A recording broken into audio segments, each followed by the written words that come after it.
just because we grew up together in Atlanta. We had been to New Orleans as kids, and he thought, well, that seems like a natural place for him to go. So, it was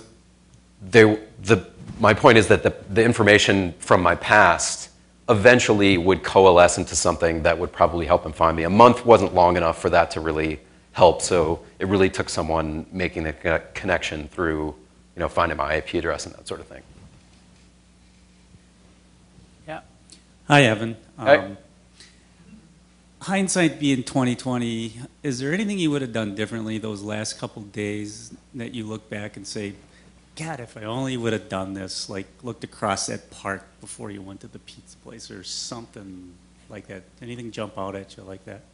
Yeah, I mean, I think the one, there was one single moment actually, which is when the first time I accessed that page on Facebook that Jeff Reifman created.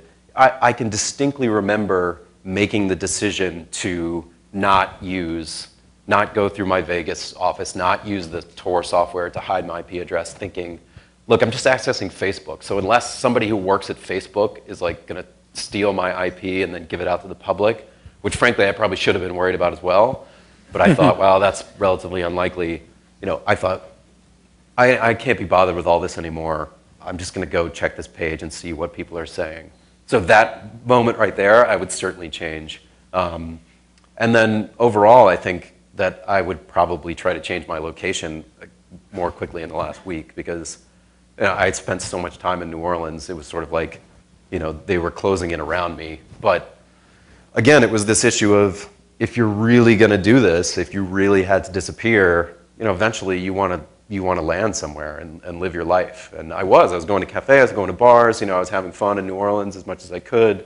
I had an apartment, and I didn't want to be on the run constantly because it's exhausting. So, but of course, if I really didn't want to get caught and I could look back now, I would have been out of there already.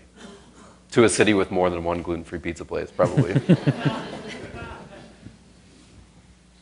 I was wondering how you changed your life afterwards. For example, the prevalence of RFID chips that is coming out. People are volunteering to be implanted to be VIP members in clubs and have it put on their credit card and their room charge, that sort of thing. Mm-hmm.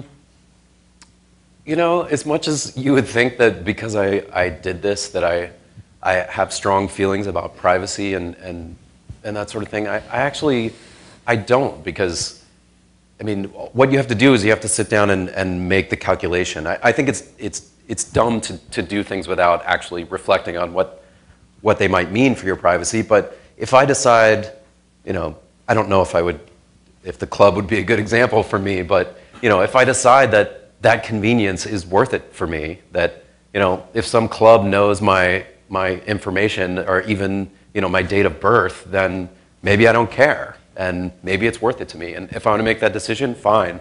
And if you do, then you got to hope that a lot of people make that decision, because there's a sort of strength in numbers in the fact that everyone's doing this, and there's so much information that yours is sort of less important in the grand scheme of things. And I don't like to be marketed to. I don't like people knowing things about me, but at the same time, I recognize that a lot of things I do when I go order a book online or whatever, I do it because I'm making a choice for convenience. So I suppose I do worry about it, but I don't. Like many people, I don't act on it. But I try to at least each time say, well, is this worth it to me?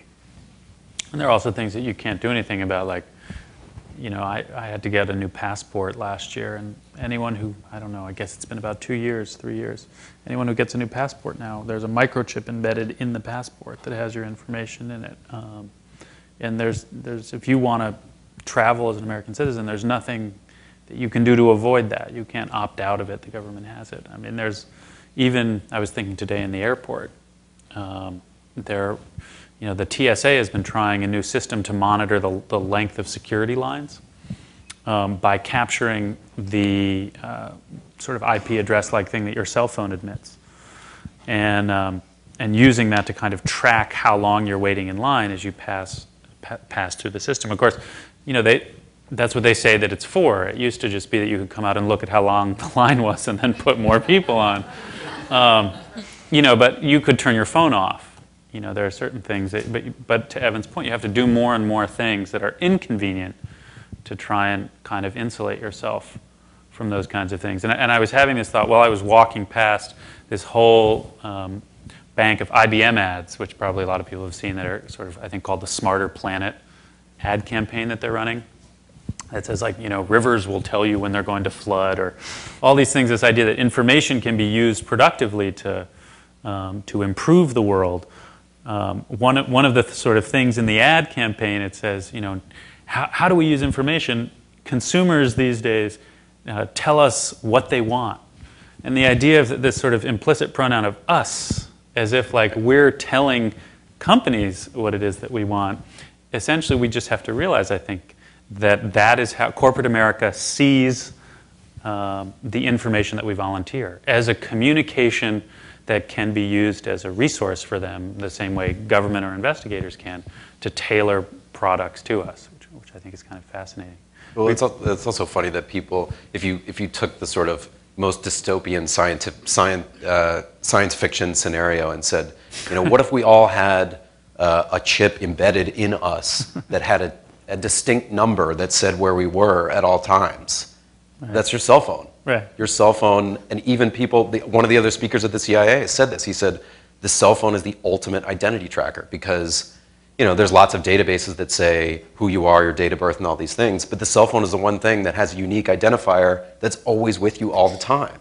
So it can verify your location in addition to your identity. Now, you can give someone else your cell phone and throw them off, but most people don't do that. Most people are using their cell phone. So if you really want privacy, you probably shouldn't be carrying around something that's a unique geographic locator to your exact position that can be uncovered by almost anyone, including not just a government investigator. In fact, I'm doing another story now that involves a private investigator. So it's just a PI. He doesn't have any special powers. All he has is his own investigative skills.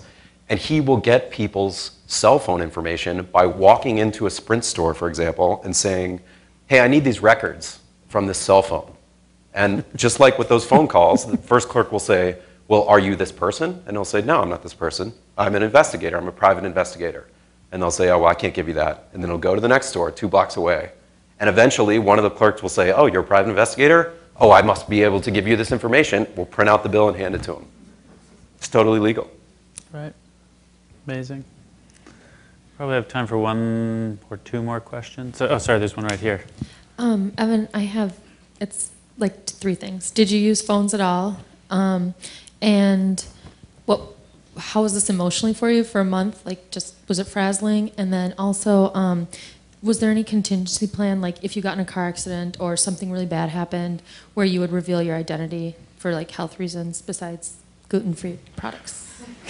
So phones. Phones, I did. I used prepaid phones. I never used my own cell phone. As a matter of fact, the very first thing I did when I left was I took the battery out of my cell phone, because your cell phone's actually potentially trackable even if it's not on, if the battery's in it. So I took the battery out of my cell phone and it never went back in. So I used prepaid phones, which are also traceable. If someone knows the number, they can trace them. So I used 3 or 4. I would dump them periodically if I thought that the number had, become public. So the second one was emotionally. It was very up and down. It was a very weird experience, obviously, and it was very isolating because I wasn't communicating with people, my friends and my family, so things like being really paranoid, I didn't have anyone around to say, you're acting like an idiot, or no one's really flying a helicopter looking for you. I was in my own, really inside my own internal world, and that created a lot of sort of freakouts that in your normal life probably wouldn't happen. And then the third thing was for emergencies. Well, a couple things. I tried to carry my real ID with me everywhere I went, like if I went jogging or something, so that I didn't want to like get hit by a car and then end up in a hospital and be sort of like John Doe somewhere in America. And then my family actually, so I wanted to give my family a way to contact me in case they had an emergency or they needed to get in touch with me. And so I mailed them a prepaid phone. And that prepaid phone was programmed with one number, which was the number for one prepaid phone that I had. So these were the only two phones that would interact. They were paid for with cash. I put a note in there to my parents saying, if anything happens, use this phone to call my phone. The day that I left, we did have like a family emergency of sorts. My mom called my prepaid phone from her real cell phone. So, you know, even my carefully laid plans and I dumped that phone after the first day. So actually, after the first day, they had no way to contact me. But the weird thing was they were actually really worried about my safety, and that ended up being not a concern at all, partly because it was so oddly public, the whole thing, that, you know, it just, there wasn't an issue of sort of like something happening to me, someone coming after me or something like that. Yeah, I was just wondering if Stephen King's, I'm right here. Oh, there Stephen King's 1970s book, The Running Man, had any influence on? It didn't, because I have not actually read it, but I'm aware that it's deeply relevant, but I haven't read it. It makes sense because it does kind of bring out a lot of the paranoia stuff, and possibly if you've read it, you may have chose not to do it. I mean, that kind of a book. Well, I'm not sure then if it's good or bad that I haven't read it, but yeah, it's probably good because it might have deterred me. Well, it seems like a good place to end. Thank you all for coming. Thanks a lot.